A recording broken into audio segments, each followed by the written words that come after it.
Hatchie is an Australian pop singer who broke out last year with her EP Sugar and Spice. I quite liked the EP, I thought it was pretty decent. I know quite a few of my good friends really loved that EP and considered it one of the better EPs of 2018. Got an itchy eye, what's going on? It definitely was a pleasant pop EP that I enjoyed, but it wasn't something that completely swept me off my feet and I fell in love with it or anything like that. It definitely had its appeal and I definitely wanted to see where she was going to go in the future. Now what did sweep me off my feet, however, was the single that she dropped this year, Stay With Me, which I have been playing so damn much. I think it's a great pop song. Now she did drop other singles as well, but there's only 10 tracks on this album and I really didn't want to spoil anything before going into the album. I know it's really silly, it probably doesn't make a difference just by hearing a few singles, but I thought there's 10 tracks, I love this one, I may as well wait for the other 9 to come out all together. I just find it way more satisfying going into an album without knowing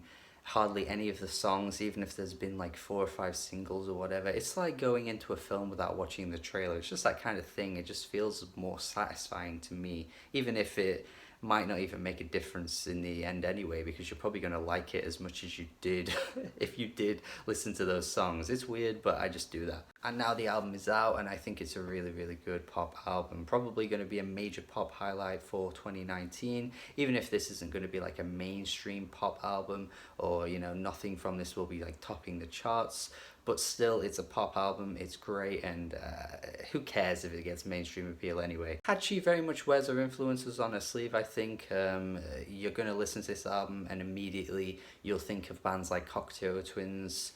Is that even how you say it? I don't know. I've never said that out loud, I don't think. Because no one I know in real life knows them, so I've never had to say cocktail. Cocktail?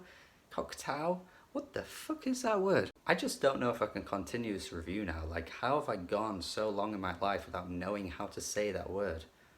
Where do I go from here? You're also going to pick up a lot of 90s shoegaze as well. Of course, that does include Cock Twins, because they put out music in the 90s and in the 80s, but also bands like My Bloody Valentine, Ride, Slow Dive as well. And in some tracks here and there as well, I was picking up quite a bit of New Order, particularly Power, Corruption and Lies New Order with those guitar tones. Really heavily inspired by that era, I feel. And what I love about albums like this is that all those things I've just said there, all those comparisons that I've just made, can sometimes be quite a detriment to an album. Like if you're just thinking, oh, this sounds like this, I'd just rather listen to this, then it can really put you off the artist that you're listening to.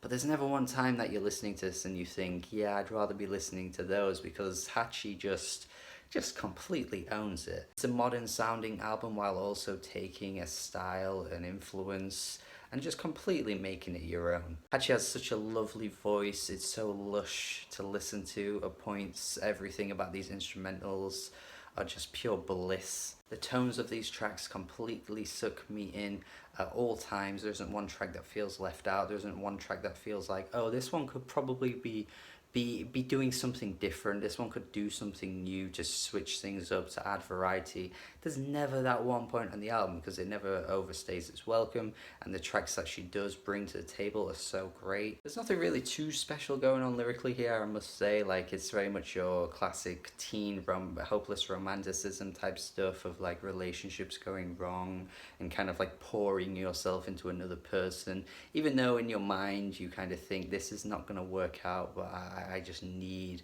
someone to latch onto. Without a Blush really does sum that up very nicely, because she says a line here, if I could kiss you one more time, would it make everything alright? Like, in the back of her mind, she's like, it won't make everything alright, but I'm going to keep telling myself that anyway. Very much your Carly Rae Jepsen type stuff here, I think, and a bit of Taylor Swift as well, like especially from that Fearless era back in like 2010 or 11 was that album?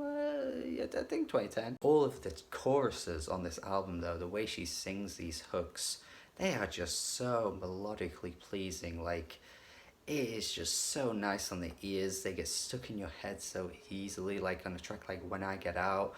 Oh, it's just so damn good. It's just so sugary, but at the same time, you just think to yourself, this isn't bad for me. This is good for me. You know, it's not good for me really, but I'm gonna tell myself that anyway because it's just so tasty. And that's really as far as I can go with this review. Like, yeah, sure, I haven't really gone into detail unpacking every track, or you know, kind of critiquing every element of the album because it just doesn't. It's just not necessary for an album like this. It's just a genre of music that's done so well that I cannot say no to it. It's just such a well-made pop album that there's just isn't really much else to say. It's indebted to a lot of different styles for sure, but it's done so well that you can completely look past that and just enjoy the great tunes on here. Hatchie is a fantastic performer. I hope this album gains a lot of attention for her because she deserves it. This is a great album, 8 out of 10 from me. Hope you enjoy it as much as I did. If you didn't, let me know why, and yeah, thank you for watching. Have a good day